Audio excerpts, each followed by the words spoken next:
Going to Kekexili, it is impossible to fight against nature. This is what a traveler told Huang Liling from the bottom of his heart. But Huang Liling didn't intend to pay attention to it, because going to Kekexili alone was a dream she had to realize, and it was also a belief. On the way, she recorded her travels in a diary, but the diary was not finished. The last page stained with tears became her last page. Huang Liling was born in Qingdao, Shandong. Her father was a businessman and her mother was a civil servant. In a wealthy family environment, Huang Liling had never suffered any hardship in her life. From study to work, it can be said that everything was smooth sailing. Huang Liling was getting more and more tired of this dull life. She wanted to grow a thorn in the dull life to let her experience something extraordinary. He called this yearning the spirit of adventure. He had watched the sun slowly rise and fall on the horizon all his life. He wanted to go to the plateau to see the magnificence of the sun and moon, to show his wonderful youth. So he chose the Holy Land in the hearts of countless adventurers, Kekexili. Kekexili never showed mercy to humans. It was called the Human Restricted Area. Huang Liling was preparing for the trip. Seeing this, he was not afraid. Instead, he increased his determination to bravely enter Kekexili. Everything was ready. He told his parents about his upcoming journey. How could his parents know anything? Kekexili did not stop this ordinary long-distance trip. He just took out a large sum of money and told Huang Liling that his poor family rich road. Don't treat yourself badly. Full of hope. Huang Liling embarked on the road of faith. After arriving in Qinghai, she began to buy the necessary supplies locally. Tents, alcohol, first aid supplies, outdoor flashlights. A little girl, buying outdoor supplies with great fanfare, soon attracted the attention of other hikers. Are you going to Qinghai Lake or Biancla Mountain? A hiker said to Huang Liling. I'm going to Hoh Xil. Huang Liling said proudly. Your mother, you little girl can't fight nature. I advise you not to go. The hiker sincerely advised. I'm not afraid. I like the feeling of adventure. As long as I go, I'll die without regrets. Huang Liling showed a confident smile on her face. After packing up, Huang Liling rented an off-road vehicle and officially started her adventure. But what she didn't expect was that this adventure for faith actually cost her life. That's right, Huang Liling adventured in Hoh Xil for 5 days. When she was found by the search and rescue team, she had turned into a skeleton. Her clothes and outdoor equipment were scattered. The only relatively intact thing around her was a travel diary.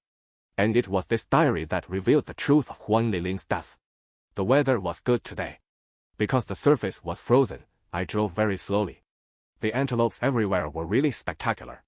But I also saw some wild wolves.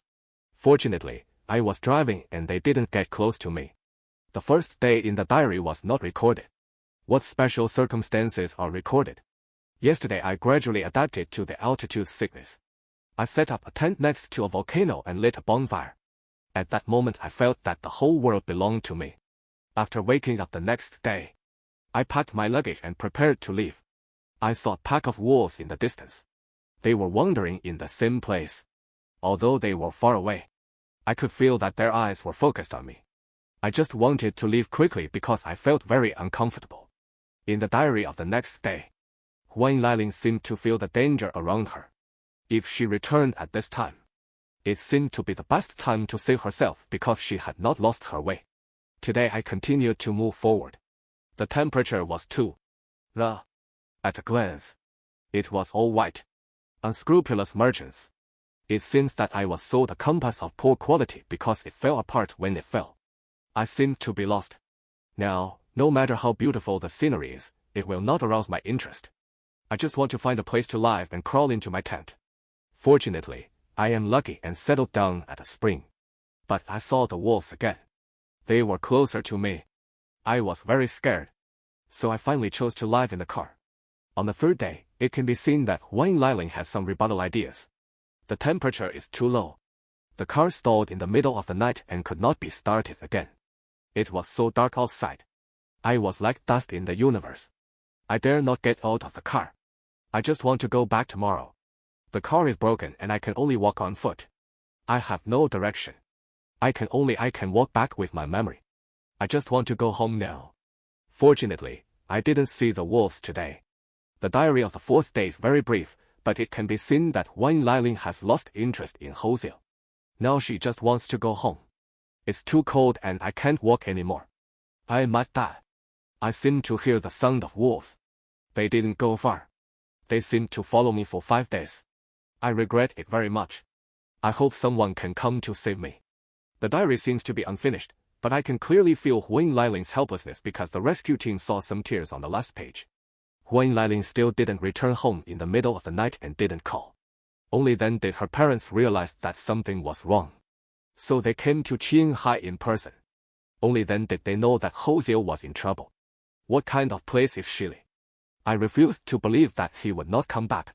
But the actual situation was impossible. I was not prepared for the worst. Hoh Xil's parents said to the rescue team. After 3 days of searching, the rescue team found a female skeleton. The diary next to the skeleton directly proved Hoh Xil's identity. Your daughter was targeted by wolves. They followed him for 5 days. The rescue team said to Hoh Xil's parents. The parents burst into tears, unwilling to accept the reality. Hoh Xil underestimated the power of nature. Faith is like the stars hanging high in the sky. It is extremely beautiful. People look up to faith. Only with this as a benchmark can development be achieved.